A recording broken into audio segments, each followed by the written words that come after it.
Welcome to another episode of our Mental Health Moments. So glad that you could be with us today. My name is Linda Golick. I'm the Health and Wellbeing Consultant at Bellin Health, and we are becoming Amplify Health.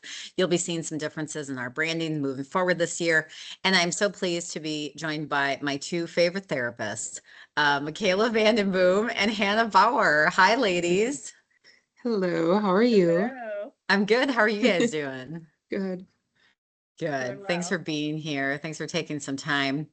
So as we continue our series, we always like to talk about kind of what's trending, what's out there, what are people talking about, what seems to be important, and a couple things that we thought we would touch on today.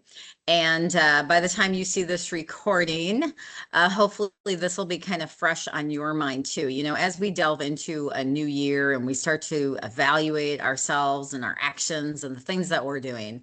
I've been seeing a lot of conversation lately on the use of social media. And I know that in terms of mental health moments, we've touched on this before, but I think as we continue to evolve as a culture, and particularly as our kids are using social media more and more and more, and we as adults are using social media more and more, I think it just is a really important topic to kind of touch upon. So, let's just start with the idea of where do you think social media can be helpful and where can it be harmful? Where is it helpful? Where is it harmful? And we'll kind of go from there. So, Michaela, do you want to kick us off? Sure thing. Well, social media can be super helpful in just connecting and advertising, building platforms for a lot of variety of different areas. I mean, personally, professionally, I mean, that's where the connection is. That's where all of our viewers are. I know we talked before, it's like we can't help it. We're drawn to it no matter what, right? So we can connect with people. We can, there's people that build careers with social media. So there's a lot of benefits to it. But I also think that comes with twice as much, even more damaging and harmful causes too. Especially when we look at specifically like our youth and our connections with face to face and our job ethic and our work ethic and just a catalyst of different variety of things that kind of go within those categories.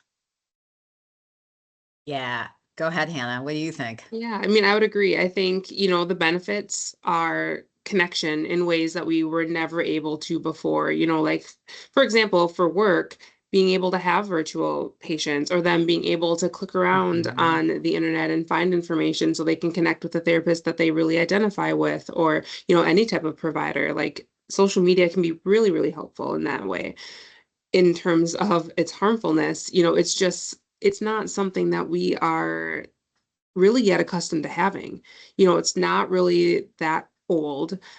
We've probably used the most social media, and like now our kids, like, they're growing up with that. So there's a lot of conversations and a lot of responsibility that hasn't really been ironed out. A lot of these conversations aren't happening in terms of, well, social media can be great, but also we have to be really careful. We have to know what we're consuming. We have to know really even what that means. Um, and kids don't know that. So they're taking a lot of this information at face value, and everything is real and everything feels like so tangible when it's simply not. So it can be dangerous in that way. One of the conversations that I was involved in with a group of family members over the holidays was the idea that some folks are literally getting their news from TikTok or Hmm. and so they are taking this as truth, and Hmm. this is documented. I'm watching it. This must be true. This must be Mhm. real. I think one of the big, like red flags that I see with social media is that we tend to consume it like it is all truth. Hmm. And then we start to believe things or we start to learn things that aren't necessarily accurate. And then how do we correct that? Both in ourselves and maybe in our kids. So it's kind of that slippery slope. What is going on that social media is so addictive? Like, you can just sit there and scroll and scroll and scroll, and the time just goes by. Like, why does that happen? Michaela. We're simply drawn into it, right? Like you can't. It's like it's a bad accident, right? You can't not Yeah. watch it, even though you don't want to. And it's so easily accessible if you think about it. Like, essentially, everything that you do in your life now has a social media platform. Like, big Yeah. box stores have social media platforms, your medical providers have social media platforms, and that has essentially become like the mode of connection.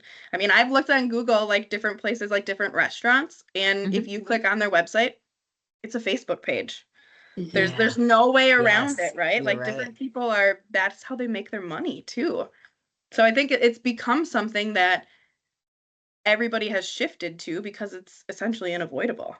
And I think one of the really like difficult, along with like the generations thing, is we are like right now we're in a place where there's 3 to 4 different generations of like people with social media, like the generation of people that never grew up with social media or any kind of technology. Then, there's a generation that grew up during its evolve, and now we have kids that don't even like know what life was like without it. Mhm. So if it's just natural to them, it's just going to take off, and they're going to be the generation that really just brings it forward, which they have been. Mhm. Yeah, and it's so instant. Like it's right there. It's right at your fingertips. It's so easy to just get sucked into that. And I think too, like we're not necessarily teaching people, or we haven't been taught like how to discern what is true versus what isn't. And a lot of the information that's out there, at least initially, I mean, it's sensationalized, right? Like they want to have viewership, they want to pull people in, they want to have followers. So of course they're going to lead with things that maybe are not necessarily true, but if you don't look past it, how are you supposed to know? So even just having the skills to be skeptical, I think we're almost like teaching ourselves not to be, because that would require, more time on our part. At least it feels that way, even though we'd be scrolling on social media anyway, we could Right. look up, right, some of this information and kind of challenge it.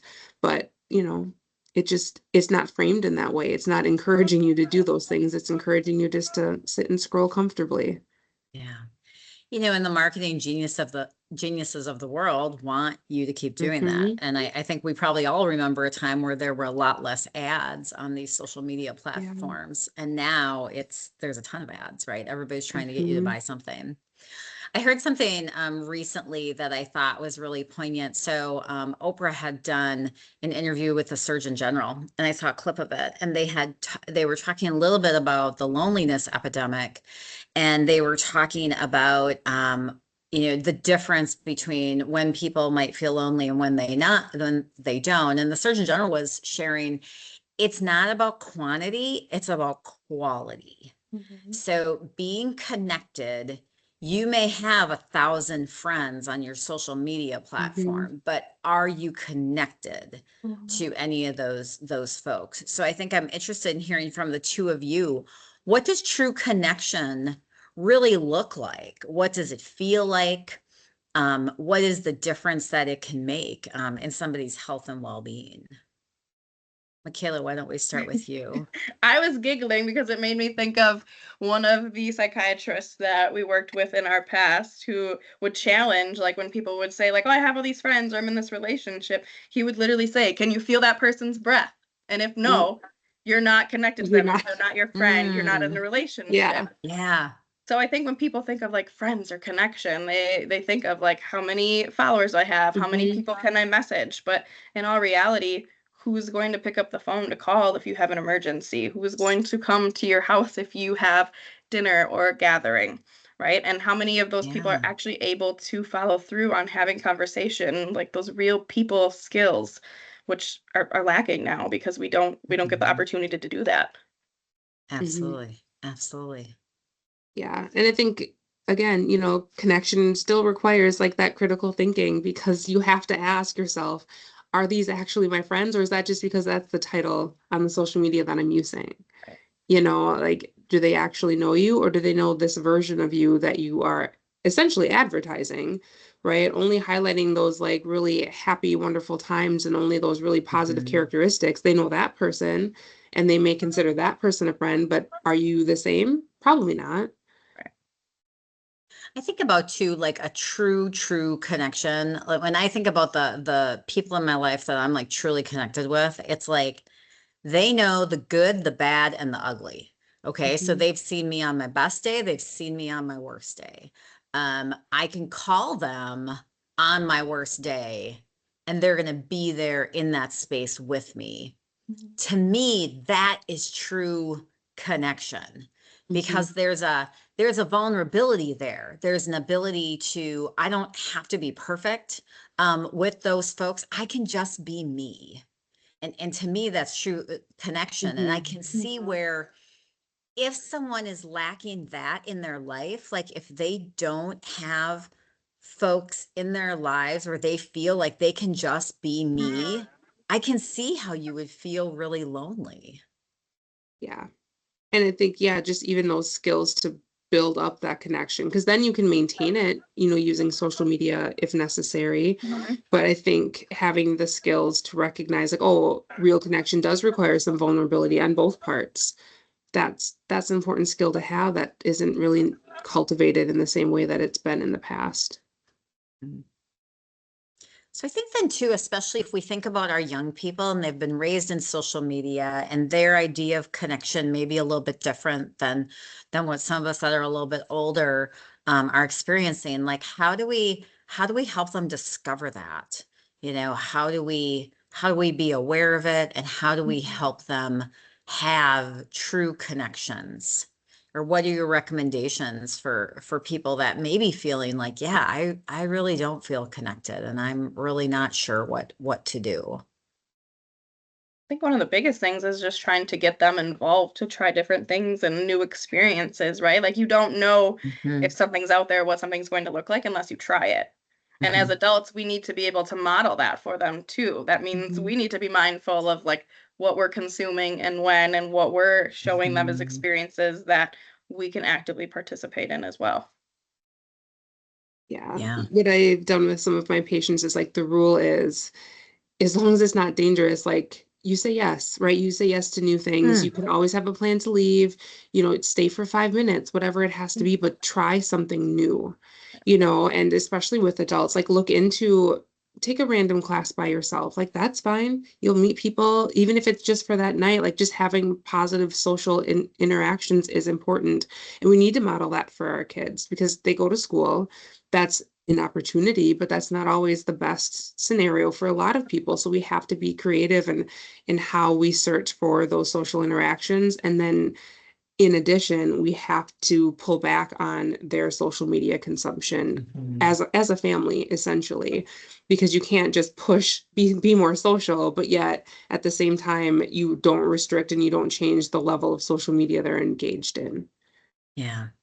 And I think just being aware of that, right? Like for all of us, whether it's our kids or it's us or our families, are we getting together with people? Like, are we getting together in person, not just online, not just through seeing each other, but really being present with people? That's a whole different experience. That's just a whole different experience. It's a whole different energy when Yeah. you're with human beings in a room, Yes. right? And it takes a whole different skill set too to interact with those people. Because it's a lot more instantaneous when you're back and forth talking to someone in person, and then you can't just like click the exit button if it doesn't go great. Exactly. Or wait 5 minutes to think of the Or perfect wait, yeah. response. Yes. That's right. That's right. Yeah, just always a lot to consider and a lot to think about. I think just important for all of us to remember that social media has a place. We're not getting rid of it. Obviously, it's not going away. But we are the consumer. It's just like we have a choice to eat Oreos or broccoli. We have a choice to consume social media or not. How much of it we consume, all of those things. We need to kind of be our own advocates on that. If you're seeing this podcast a little bit earlier in the year, maybe you're ready for a fresh start and you're wanting to do something better and you're wanting to take care of yourself in that way. One of the things my team had done was some of us got together and we came up with a word for the year to kind of focus on. And a couple of people actually had the word present, just being present in whatever they were doing. And I found that to be a really powerful thought to just be in whatever moment that you're in. And so often we have a million things coming at us, so we're trying to do all these things, but just being present.